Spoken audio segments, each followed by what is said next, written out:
एक शापित राजकुमारी 7 साल से वो महल के पीछे बाग के बीचों बीच खड़ी है, पत्थर की बनी, लेकिन आंखें अब भी बोलती हैं। कोई कहता है ये शाप है, कोई कहता है बलिदान, और कुछ तो कहते हैं इसमें कोई जादू था जो आज भी अधूरा है। लेकिन जो सच जानते हैं वो आज भी जीवित हैं। रानी रुद्रप्रिया आज भी हर सुबह उसके पास आती है। राजा की आंखें अब भी उसकी तरफ ताकती हैं, जैसे कोई जवाब ढूंढ रही हों। बस कोई बोलता नहीं, क्योंकि किसी के पास वो शब्द नहीं है जो उस रात की कहानी को पूरी तरह बयां कर सके।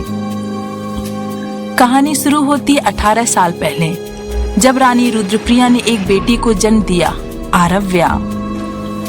उसके जन्म की खुशी में पूरे देवपुर में उत्सव हुआ। हर देवी, हर देव, हर परी को आमंत्रण भेजा गया, सिवाय एक, काली परी अल्ल्यारा। कार्यक्रम अपनी ऊंचाई पर था। राज दरबार में नृत्य चल रहा था। आरव्या को सोने के झूले पर बैठाया गया था। तभी आकाश से कड़कती बिजली उतरी। दरबार थर्राने लगा और काली रोशनी में अल्ल्यारा प्रकट हुई। सब चौंक गए। अल्ल्यारा की आंखों में अपमान का ज्वालामुखी था। उसने कहा, जिसे आमंत्रण नहीं मिलता वो अपना न्योता खुद लाती है। अब मेरी भी भेंट ले लो। उसने आरव्या को देखा और शाप दिया, जब ये लड़की 18 साल की होगी और अपनी शक्तियां किसी और की रक्षा में खर्च करेगी तो इसका शरीर पत्थर बन जाएगा और इसकी आत्मा इस दुनिया से परे भटकेगी, ना मरेगी ना जी पाएगी। एक पल सन्नाटा रहा और फिर वो चली गई। सब डर गए, लेकिन रानी रुद्रप्रिया ने हार नहीं मानी। उन्होंने प्रण लिया कि यदि आरव्या को पत्थर बनना है तो वह ऐसा पत्थर बनेगी जिसमें आग होगी। उन्होंने उसे किसी नाजुक राजकुमारी की तरह नहीं, एक योद्धा की तरह पाला। हर सुबह वह दौड़ती, घुड़सवारी करती, फिर तीरंदाजी, तलवारबाजी, भाला चलाना, दोपहर को राजनीति और शाम को संगीत। वो हर कला में माहिर होती चली गई। उसकी सबसे प्यारी जगह थी महल का फूलों वाला बाग। वही उसकी मुलाकात हुई एक फूलों की परी से, रूवी, सुंदर, समझदार और सिर्फ आरव्या को दिखने वाली। वो उसकी सबसे अच्छी दोस्त बन गई। दिन बीतते गए और आया वो दिन, आरव्या का 18वां जन्मदिन। महल एक बार फिर रोशनी से चमक उठा, लेकिन सभी की आंखों में चिंता थी।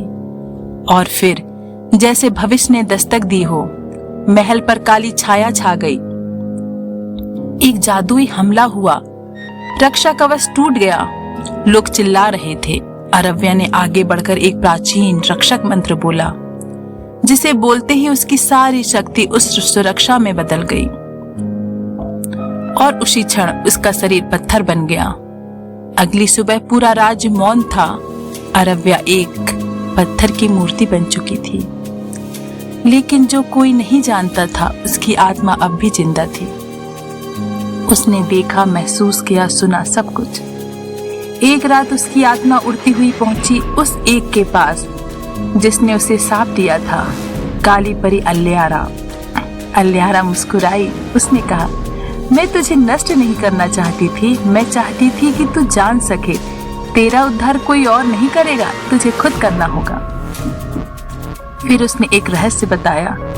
दक्षिण में एक पहाड़ विश्रांति पर्वत है, उसकी चोटी पर है एक नीला जादुई पत्थर, उसे छूकर ही तू अपने श्राप से मुक्त हो सकेगी।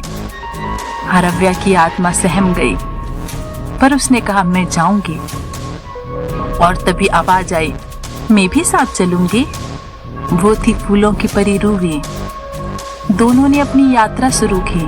हर सुबह पर्वत की ओर जाती, पर रास्ता नहीं मिलता। कभी हवा बर्फ में बदल जाती, कभी जमीन हिलती, कभी रास्ता गायब हो जाता। कभी रास्ते में सांप ही सांप आ जाते, कभी रास्ता लावा बन जाता, पर मनोबल कभी नहीं टूटा। 7 साल तक हर दिन, हर मौसम, हर दर्द के साथ वे पहाड़ पर जाती रही, कभी न रुकी। और 7वें साल की एक सुबह, जब सूरज की पहली किरण उस चोटी पर पड़ी, सारा पहाड़ अच्छे से दिखने लगा। जहां रखा था नीला जादुई पत्थर, दोनों पहाड़ पर आसानी से चढ़ गईं, जैसे पहाड़ उनको खुद ही बुला रहा हो। अरव्या ने नीले जादुई पत्थर को देखा, उस पत्थर को छुआ। अगले ही पल वे महल लौट आई। रात को जैसे ही नीला पत्थर उस मूर्ति के माथे पर रखा गया, हवा बदल गई, शंख बजा, आकाश से फूल झड़े, मूर्ति में दरारें आई और पत्थर के पर्दे टूट गए।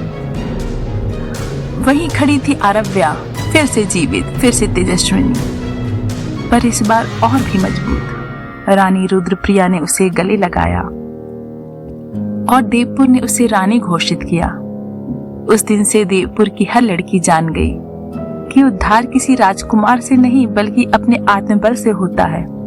उम्मीद किसी और से क्यों लगानी जब रोशनी खुद के अंदर है छुपी हुई जानी। जो खुद उठे तो पहाड़ भी झुक जाए, खुद से जो लड़े वही सच में बच पाए।